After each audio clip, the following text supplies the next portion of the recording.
Salut à tous, c'est bienvenue dans cette nouvelle vidéo. Donc oui, j'ai un petit peu changé, c'est parce que aujourd'hui, comme vous l'avez sûrement dû le voir dans le titre, je vais faire une vidéo sur les livres de Phobos, donc je me suis un peu habillée en Léonore, même si le roux ne me va absolument pas, hein, on est d'accord, voilà. Mais j'avais envie, voilà, tout simplement. Bon bah, passons à la suite. What is love? Baby, don't hurt me. Baby, don't... Donc dans cette vidéo, je vais dire tout ce que j'ai pensé tout au long de ma lecture, donc sans spoiler bien évidemment. Donc je vais, en tout cas je vais essayer de pas spoiler, hein, sinon si je vois qu'il y a des choses qui spoilent trop, je vais couper au montage. Mais voilà, je vais essayer de dire ce que j'en ai pensé sans spoiler. Voilà. Donc commençons déjà par le tome numéro 1, donc j'ai déjà fait une vidéo là-dessus, donc je vous laisserai aller la regarder. Donc ça fait bizarre de revoir la couverture du 1, ça fait longtemps, j'ai l'impression que je l'ai lu. Mais voilà, alors ce livre-là, quand je l'ai commencé, j'en avais déjà entendu beaucoup, enfin j'avais entendu beaucoup de choses, beaucoup de gens en parler, pardon. Et j'avais entendu que du bien, donc j'étais très curieuse de commencer ce livre. Et celui-là, si je me souviens bien, je l'ai acheté peut-être au salon du livre, je crois.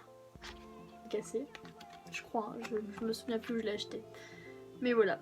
Et dès le jour où je l'ai acheté, je l'ai commencé dès le soir. Et ça a été vraiment un réel coup de cœur, j'ai vraiment adoré. Alors moi qui suis un peu... qui adore tout ce qui touche à l'espace, voilà, j'ai beaucoup aimé puisque j'avais vraiment l'impression d'être sur Mars en fait, c'est voilà, bizarre. Je pense que je vais directement passer au tome 2 puisque j'ai pas grand chose à dire sur le tome 1, j'en ai déjà beaucoup parlé dans une vidéo. Donc pareil, je vous... j'ai déjà dit ça. Ouais, je l'ai déjà dit. Pardon. Donc pour le tome 2, donc pareil, celui-ci... Ah non, il n'est pas dédicacé celui-ci. Ah non. Non. Donc celui-ci aussi, je l'ai acheté au salon du livre. En fait, je les ai tous achetés au salon du livre, je crois. Je sais plus. Alors pareil, ce tome 2 a été vraiment un réel coup de cœur. J'ai été très heureuse de retrouver les personnages dans ce livre. J'ai donc... En fait, dans le tome 1, ils sont plus dans le vaisseau. Et là, dans le tome 2, ils arrivent sur Mars. Donc les couples qui ont été formés dans la navette spatiale, se retrouvent sur Mars. Donc là, on les reprend dès qu'ils atterrissent sur Mars. Donc je trouve les retrouvailles très touchantes, tout ça. J'ai beaucoup aimé les couples qui se sont formés, tout ça. Même s'il y en a, je comprends... Enfin, même s'il y en a que c'était trop... Genre on savait déjà dès le début qu'ils allaient se mettre ensemble. Enfin, voilà, pareil, j'ai pas grand chose à se dire sur ce livre puisque je l'ai beaucoup aimé. Je sais pas si je préfère le 1 ou le 2 parce qu'en fait ils sont un peu différents. Les personnages ont découvert un secret et on voit comment ils vont s'en sortir avec ce fameux secret donc dans la navette. Et, enfin sur Mars pardon. Et en gros ils devront faire semblant devant les caméras que tout va bien. Alors que en dehors des caméras, en fait ils essaient de faire en sorte que le secret qu'ils ont découvert ne les tue pas, quoi, ne les mette pas en danger, plus que ça. Et voilà. Et par contre la fin m'a déchiré le cœur, littéralement déchiré le cœur. Donc dans ce livre là j'ai pleuré, j'ai rigolé, mon cœur a failli s'arrêter des centaines de fois. Voilà. Je vous laisse découvrir ça dans cette histoire. Mais préparez le mouchoir. Je vous le dis tout de suite, ce tome 2 est vraiment déchirant. J'ai même beaucoup plus déchirant que dans le tome 1. Donc voilà. J'ai beaucoup aimé ce livre, vraiment. Donc maintenant passons au livre numéro 3. Donc pour ce livre là j'aurais beaucoup plus de choses à dire puisque j'ai été plutôt mitigée sur ce livre en fait. Car ce livre n'est pas que centré sur les pionniers, en fait il est surtout centré sur Serena et sa folie des grandeurs. Car eux les pionniers sont en train d'attendre l'ascenseur énergétique. Et l'attente c'est exactement ce qui caractérise ce livre, car il faut au moins plus de 200 pages pour régler l'affaire de Marcus qui a été révélée dans le tome 2. Et ce livre-là s'étend sur 2 ans, donc avec des parties plus ou moins égales. Par exemple, on a des jours qui vont passer très rapidement et d'autres une journée qui va durer plusieurs chapitres. Donc voilà. Donc, et ça accélère énormément vers la fin pour nous donner un final explosif, vraiment explosif. Mais on referme ce livre en ayant plein de questions, ce qui est assez frustrant d'ailleurs car il faut acheter... avant, je pensais que c'était une... Phobos, je pensais que c'était une trilogie. Donc j'espérais grandement qu'il y ait un tome 4 et heureusement il y en a eu un parce que s'il n'y aurait pas eu tome 4, je pense que... Ouais, je pense que ça aurait été une fin un peu décevante. Car on peut imaginer qu'il n'y ait pas de tome 4, c'est un 3e tome. Mais c'est qu'il y a encore trop de questions en suspens qu'il fallait un 4e tome, c'est certain. Alors, il y a une autre chose qui m'a énormément frustrée dans ce livre-là, c'est le sort réservé aux pionniers. J'ai l'impression que Victor Dixon ne savait pas trop quoi en faire de certains pionniers. Du coup, il a fait des choses, je peux pas vous dire quoi, mais en gros pour les dégager quoi. Enfin, j'ai l'impression qu'il savait pas trop quoi en faire. Même si certains pionniers ont évolué là-dedans, leurs caractères ont évolué, même si j'ai beaucoup aimé qu'ils évoluent comme ça. Il y en a certains, j'arrivais vraiment pas à les reconnaître, comme par exemple Léonore. Oui, même si Léonore, Léonore, j'ai eu extrêmement de mal à la reconnaître dans ce livre-là. Même dans le tome 4, pareil, je trouve qu'elle a énormément évolué. Je sais pas encore si c'est en bien ou en mal, mais... ouais, par rapport au tome 1, je l'ai pas énormément reconnu dans ces derniers tomes. Donc voilà, pour ce tome 3, j'étais un peu mitigée. Je l'ai quand même aimé, il y a certains moments que j'ai beaucoup aimé. Mais pareil, je l'ai trouvé un peu... même si je l'ai lu très très vite, oui, je l'ai dû le lire en 1 semaine. C'est 600 et quelques pages. Je l'ai lu très rapidement. Mais ouais, les parties sont trop inégales au niveau du temps et les personnages, j'arrive vraiment pas à les reconnaître, voilà. Donc maintenant, passons au tome 4, donc qui est le dernier tome, je pense, je suppose. S'il n'en sort pas un autre, bien évidemment. Ah, ça m'énerve ces cheveux. Alors, dans ce livre-là, pareil que le tome 3, j'étais un petit peu mitigée. Car, franchement, j'étais vraiment déçue de ces 2 derniers tomes.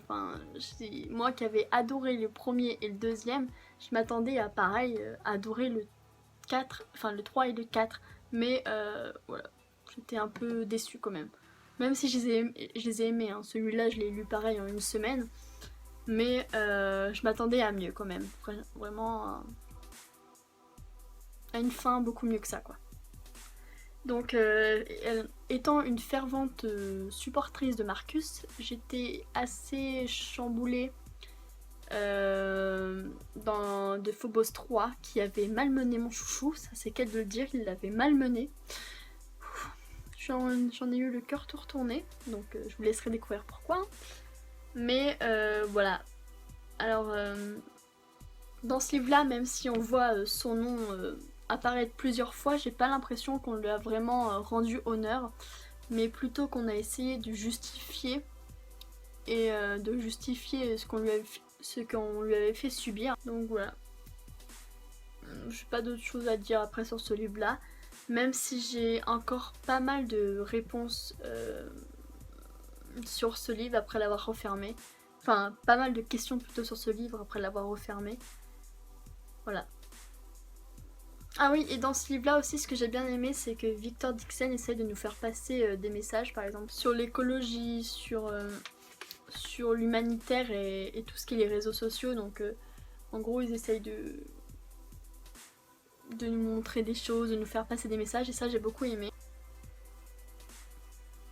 Et en finissant ce livre, je trouve, personnellement, je sais pas si tout le monde a ressenti ça, mais la fin appelle à une suite, car On dirait qu'il y a quelque chose encore derrière qui attend. Donc peut-être qu'il y aura un épilogue parce que je suis pas sûre que je suis pas sûre qu'un tome 5 va sortir, mais pourquoi pas un épilogue pour voir on va dire la vie finale de Léonore et tout ça. Je peux pas vous dire pourquoi, mais voilà, la fin appelle à un épilogue. Je ne sais pas si c'est le cas, si c'est le cas, s'il va en avoir un, mais j'espère en tout cas parce que j'aimerais bien quand même savoir vraiment la fin, genre la fin quoi. Donc voilà, j'ai fini de présenter tous les livres, donc pareil, comme je vous l'ai dit plein de fois là, parce que je me répète souvent, j'ai remarqué, même des fois je bégaye un peu, je déteste ça, je déteste ça. Donc voilà, alors les 2 premiers tomes, je les avais vraiment adorés, et les 2 derniers, je restais mitigée. Je vais pas dire non plus que je les ai détestés, mais je les ai pas adorés non plus, enfin je veux dire par rapport aux 2 premiers, qui était vraiment un chef-d'œuvre, on va dire, parce que moi j'ai vraiment adoré, c'était génial, j'étais vraiment déçue. Donc voilà, avant de clôturer cette vidéo, j'ai fait des petits papiers, donc pour piocher genre le prochain livre que je vais lire car je ne sais pas quoi lire, mais j'ai mis que les livres avec une suite, par exemple tous les tomes 1 que j'ai lus, j'ai mis par exemple la suite sur les papiers. Car là cette fois j'ai envie de lire une suite pareil pour connaître la suite des histoires quoi. J'ai pas envie de recommencer une autre trilogie ou quelque chose d'autre. Donc voilà, j'ai plié mes petits papiers, maintenant je vais piocher. J'ai rien attrapé. Ah merde, je peux le mettre là. Les disparus du clair de lune. Donc voilà ma prochaine lecture, donc Les disparus du clair de lune, qui est un très gros livre encore une fois. Donc après Phobos, je me relance dans un bon gros pavé. Moi aussi je suis contente de le lire, j'ai quand même hâte de voir la suite des fiancés de l'hiver, enfin de la passe miroir plutôt. Je sais même plus comment ça... Enfin je vais devoir relire un résumé car je me rappelle même plus comment elle s'appelle la fille. Ophélie. Ça, hein. Ouais, c'est ça. Ouais, il faut que je me refasse un résumé des fiancés de l'hiver parce que je me souviens un peu de l'histoire, mais pas de tout en fait. Donc pareil, le tome 1, j'ai fait une vidéo là-dessus, donc n'hésitez pas à aller le voir. Voilà. Bon voilà, c'est la fin de cette vidéo, j'espère qu'elle vous aura plu. En tout cas, moi ça m'a fait plaisir de la faire, et encore une fois la même phrase, hein, oui, parce que je finis toujours ma vidéo de la même façon. Voilà. Mais donc voilà, je ne ferai pas bien évidemment de vidéo là-dessus car c'est un tome 2 et j'aurai pas grand chose à dire sur un tome 2 puisque il ne faut pas spoiler. Voilà. Donc voilà, et j'en ai déjà sorti pas mal des vidéos donc en ce moment, donc la prochaine vidéo arrivera dans un certain temps je pense. Voilà. Bon allez, salut! Ah, je vais enfin pouvoir retirer cette perruque, ça me gratte depuis tout à l'heure. On adore la coiffure.